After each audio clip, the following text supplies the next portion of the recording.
Hi, everyone. So I did a post on the Friday after Thanksgiving, and the post was about, Amazon doesn't need our money between now and well, the holiday shopping season in general, but independent bookstores and local bookstores do.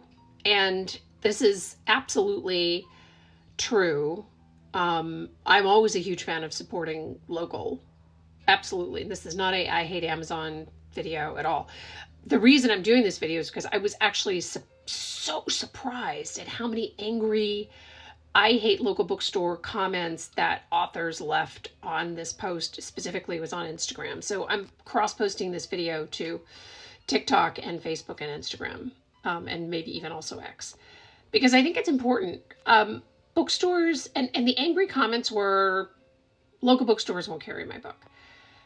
So, first off, I want to mention that there was a podcast that we did, and it was on August 30th. And there's a link to our podcast, all of our podcasts in the link tree, so you can find it there. August 30th was the date. We did a whole show on pitching bookstores, independent bookstores specifically.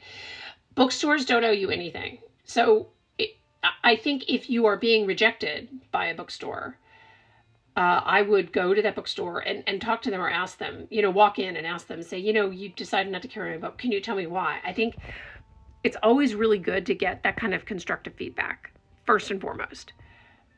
But I also think that the bookstore makes business decisions based on if they think their audience is going to want to get, buy the book, if they're going to sell books, because that shelf space is really valuable to them. So the fact that they didn't take your book, I mean, there has to be a reason. And like I said, you definitely want to find out. But there's so much opportunity that I think a lot of authors overlook. And that's really why I wanted to do this video, because I felt like there were a lot of angry, like somebody posted a comment about, oh, what a terrible post for somebody who says they're supporting authors or something. And I'm like, whoa, Nelly.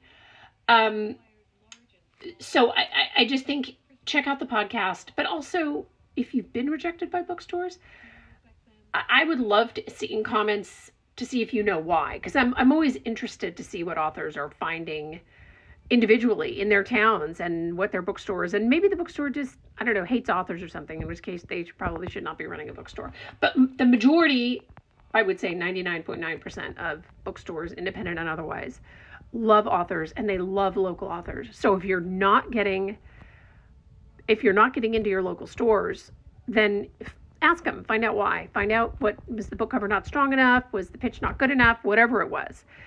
And the other thing is, though, that, bookstores are, if you can't get into bookstores, I get it, it's rough. Sometimes it feels like an uphill battle. That's not the end of the road. So check out our website and our blog and our podcast. And no shameless plug, but, work with us and find out what can be done, because what I got from some of these comments was there are a lot of authors beating their head against the wall, and it's really unfortunate. So maybe there's something you can do, or maybe there's another solution. Either way, check out the comments. I'd love to hear what you think from this video, from your experience with local bookstores. And if you get a chance, definitely check out the podcast. August 30th. We'll see you later.